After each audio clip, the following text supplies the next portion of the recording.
1er décembre 2015, Le Bourget, aux portes de Paris. La COP21, la conférence des Nations Unies sur le climat, ouvre ses portes.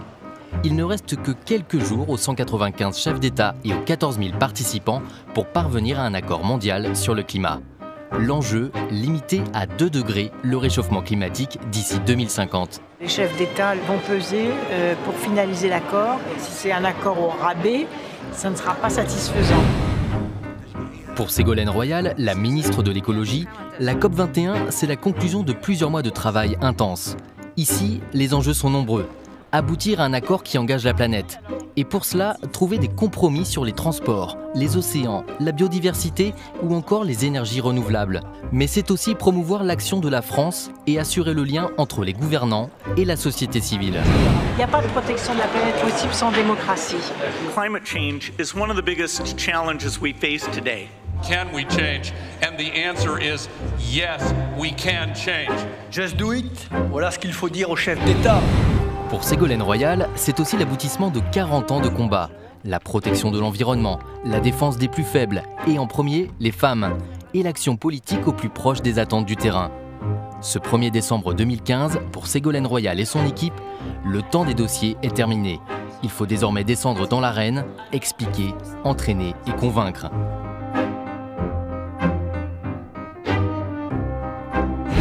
Il faut qu'à la sortie de la COP, le monde comprenne qu'on est en train de changer de modèle.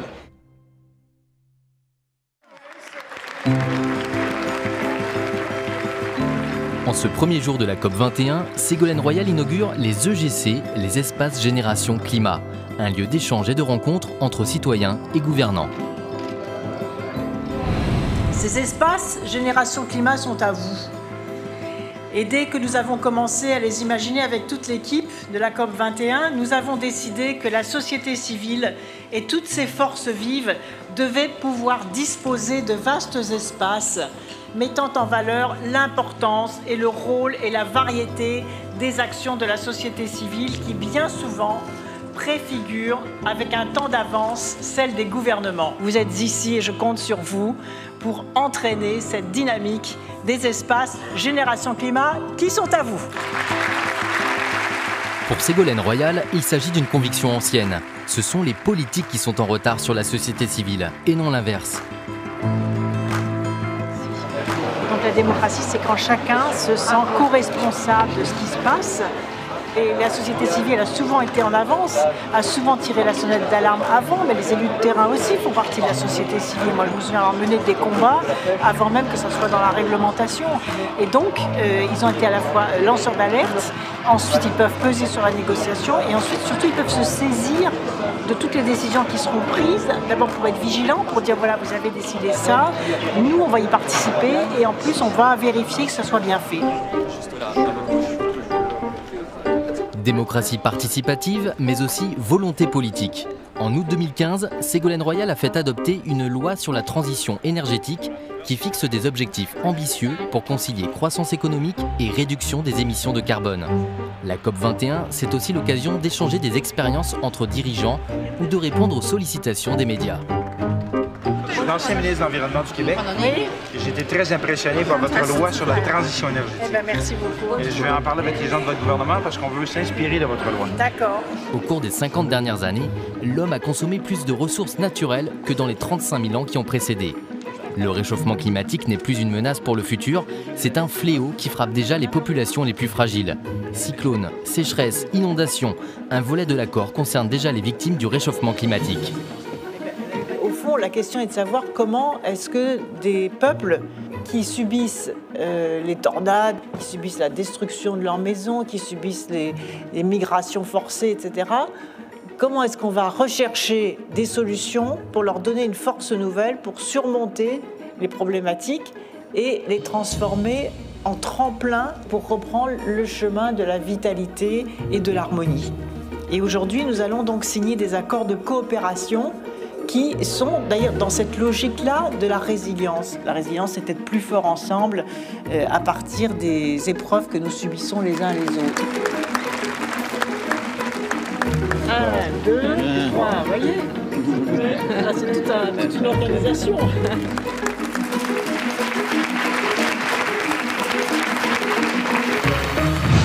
L'océan a longtemps été le grand absent des négociations internationales sur le climat, alors que c'est un régulateur climatique hors pair et qu'il est aujourd'hui durement impacté par le réchauffement climatique et par les pollutions destructrices de la biodiversité. J'ai fait voter dans la loi française, non sans mal, parce que les résistances sont très fortes, l'interdiction des sacs plastiques à usage unique à compter du 1er janvier prochain.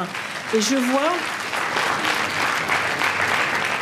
que d'autres pays s'engagent et que vraiment ce fléau, que ce soit dans la mer ou sur la terre, de ces sacs plastiques à usage unique soit vraiment l'objet d'une interdiction générale à l'ensemble de la planète. Everybody can come to sign the Pact of Paris.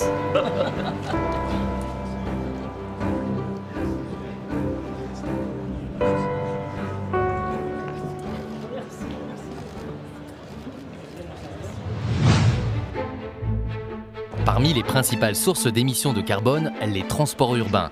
Là encore, Ségolène Royal ne veut pas se substituer aux acteurs du secteur, mais elle veut aller vite, enclencher une dynamique et initier des projets innovants et concrets. Donc là, ce qui manque, c'est quels sont les enjeux planétaires des transports. C'est combien il y a de millions de milliards de véhicules. Aujourd'hui est lancé l'appel à projet mondial pour le développement d'un véhicule électrique pour les particuliers à moins de 7 000 €. C'est la 2 chevaux COP21 électrique qu'il faut maintenant inventer, c'est-à-dire une voiture populaire, grand public, accessible à tous, qui va permettre de désengorger nos villes des transports individuels polluants. Madame la ministre, vous venez de présenter la 2 chevaux électrique. Quel serait le calendrier Le plus vite possible. On va mettre en place tout de suite un jury, un dispositif pour que les choses aillent très rapidement. Et moi, je suis sûre que c'est dans cette compétition à l'imagination, on va voir surgir des choses inédites qui vont complètement transformer le transport et surtout qui vont éviter aux pays émergents d'imiter ce que nous avons fait. Les transports urbains, mais aussi les bâtiments, qui représentent 1/3 des émissions de gaz à effet de serre. De son expérience de présidente de région, Ségolène Royal a gardé l'idée que les responsables politiques doivent fédérer et stimuler les initiatives. Et pour cela, il faut expliquer encore et rappeler sans cesse que la transition énergétique est plus une opportunité qu'une contrainte. 1/3 des émissions de gaz à effet de serre viennent du bâtiment et de la construction. 1/3. Donc si demain nous construisons uniquement des bâtiments à énergie positive, on a déjà résolu une bonne part du réchauffement climatique. Agir sur le présent, mais aussi sur les consciences. Lutter contre le changement climatique suppose une évolution profonde des comportements. Beaucoup s'accordent à dire qu'il faudra une génération pour changer et que cela devra de toute évidence passer par l'éducation dès le plus jeune âge. Une semaine de négociations est déjà passée et malgré les efforts de toutes les parties, le doute s'installe. Un accord est-il encore possible ? C'est le président de la République lui-même qui vient au Bourget relancer la mobilisation. Mesdames, Messieurs, c'est donc l'Action Day, c'est-à-dire la mobilisation de tous les acteurs, tous ceux qui ont fait le choix de s'engager pour le climat. À tour de rôle, les principaux gouvernants appellent à la responsabilité pour faire avancer les discussions et trouver un accord historique, à commencer par la ministre française de l'écologie. Miss Ségolène Royal. La bonne nouvelle, c'est que nous avons donc les solutions. La bonne nouvelle, c'est qu'on a vu émerger avec les contributions des États un langage universel qui fait qu'aujourd'hui tout le monde parle de la même chose et que plus personne ne conteste le réchauffement climatique. La bonne nouvelle, c'est que les entreprises ont enfin compris que ne rien faire va coûter beaucoup plus cher qu'agir. La bonne nouvelle aussi, c'est que l'on peut atteindre les mêmes objectifs en respectant les différences entre les pays, en respectant les cultures, en respectant les traditions. La bonne nouvelle, enfin, c'est que toutes ces actions sont gagnantes et que chaque citoyen du monde va comprendre et a déjà compris pour la plupart d'entre eux que chaque être humain a 2 patries, la sienne et la planète, et qu'on ne joue plus les uns contre les autres. Et que lorsqu'on fait une bonne action pour son pays en réduisant le réchauffement climatique, alors on fait aussi une bonne action pour la planète.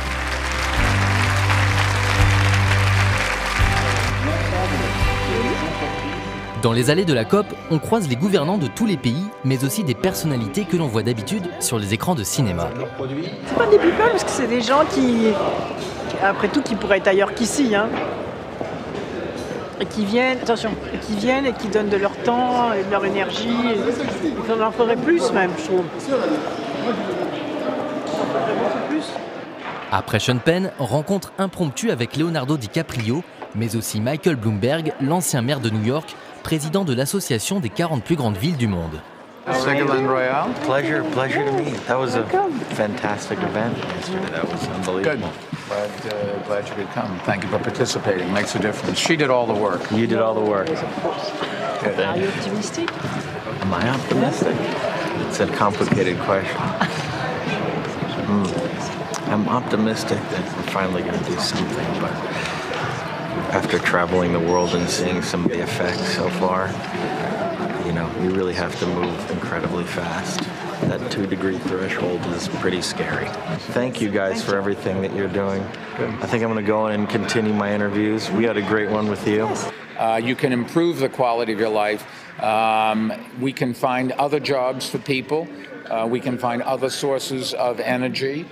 You don't have to do bad things, but you don't have to stop living. We don't have to go back to a world where we lived in caves, where the water was clean and the air was pure and all the food was organic and everybody got plenty of exercise and they died at age 25. We are better off. We're dying at 85 today. Let's try to make it 95. Pour la ministre, c'est aussi l'occasion de comparer avec lucidité la popularité des artistes avec celle des responsables politiques. Alors les fans là, c'est pas pour moi que vous venez? Quel dommage. Qu'est-ce que vous attendez là? Leonardo. Eh oui, Leonardo. Vous allez le voir, Leonardo, en attendant, vous le voyez. Juste un commentaire là, de cette scène. C'est très sympathique. C'est très sympathique. C'est aussi ça la conférence sur le climat? Oui, bien sûr. C'est bien plus qu'il y ait des artistes, des vedettes qui soient là. C'est important qu'elles ne soient pas indifférentes et puis qu'elles s'engagent avec authenticité.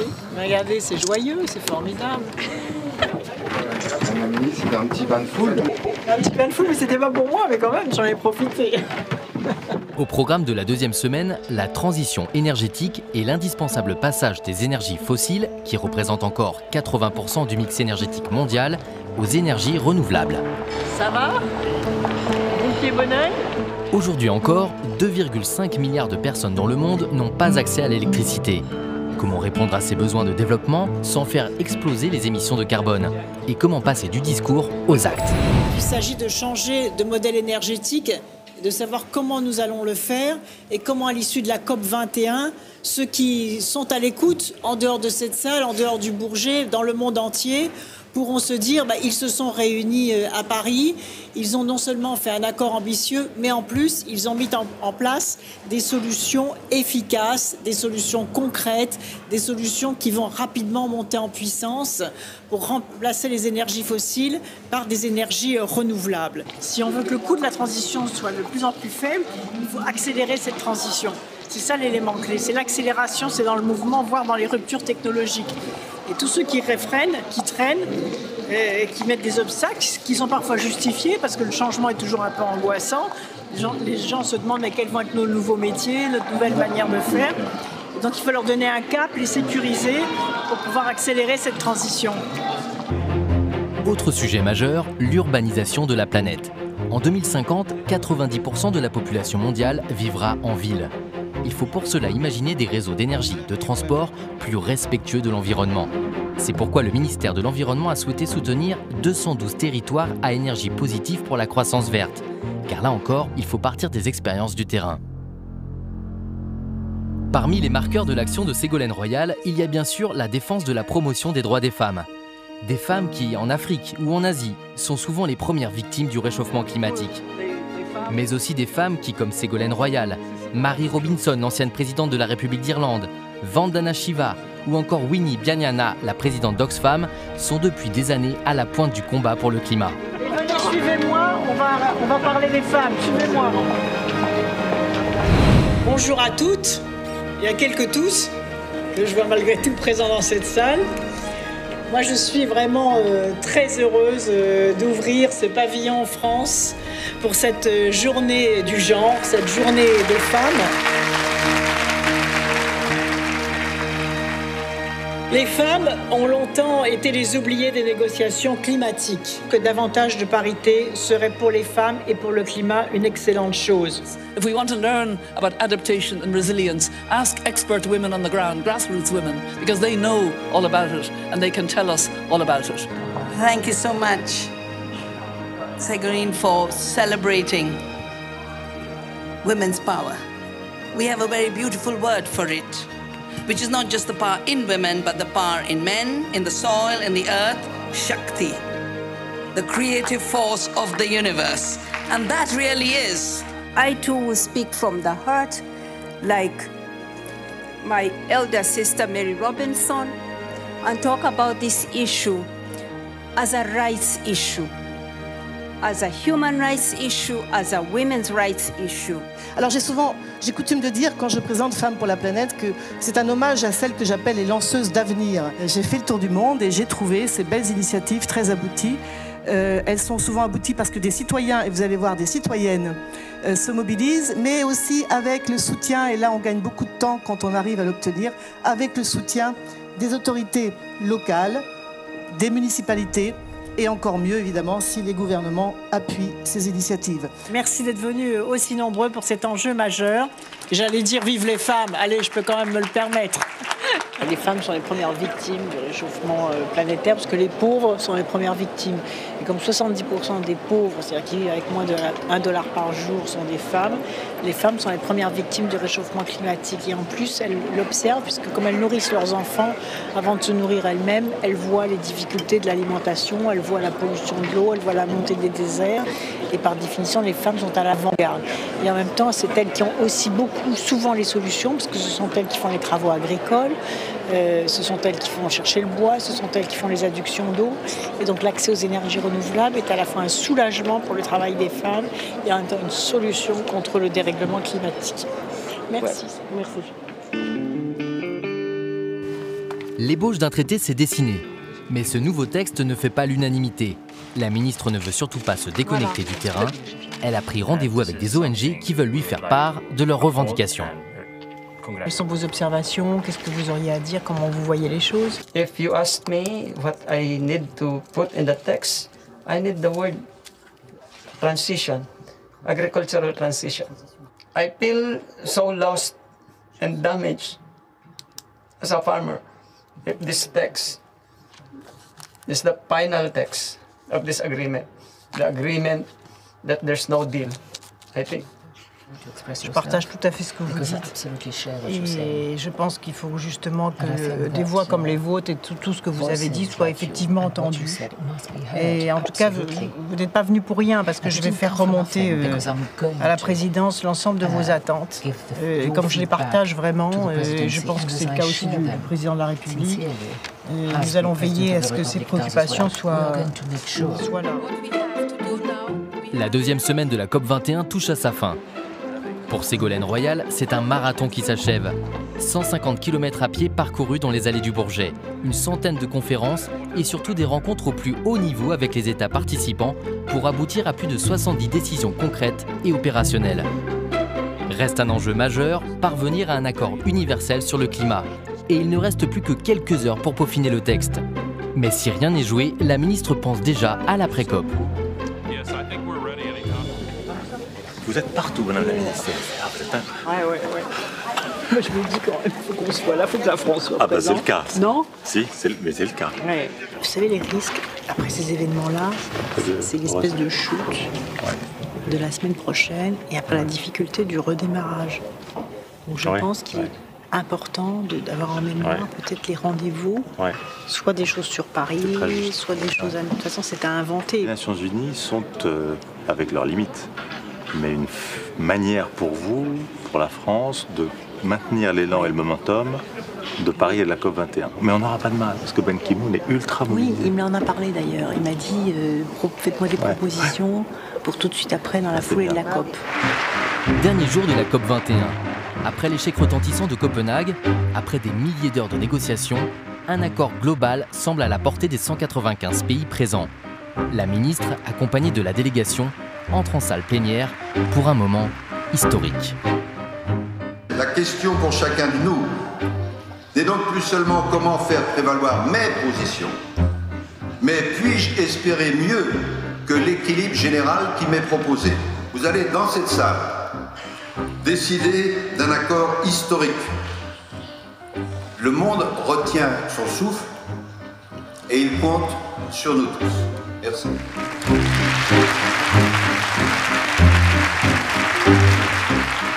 Alors, on me rappelle que j'ai à taper avec le marteau. C'est un petit marteau, mais je pense qu'il peut faire de grandes choses.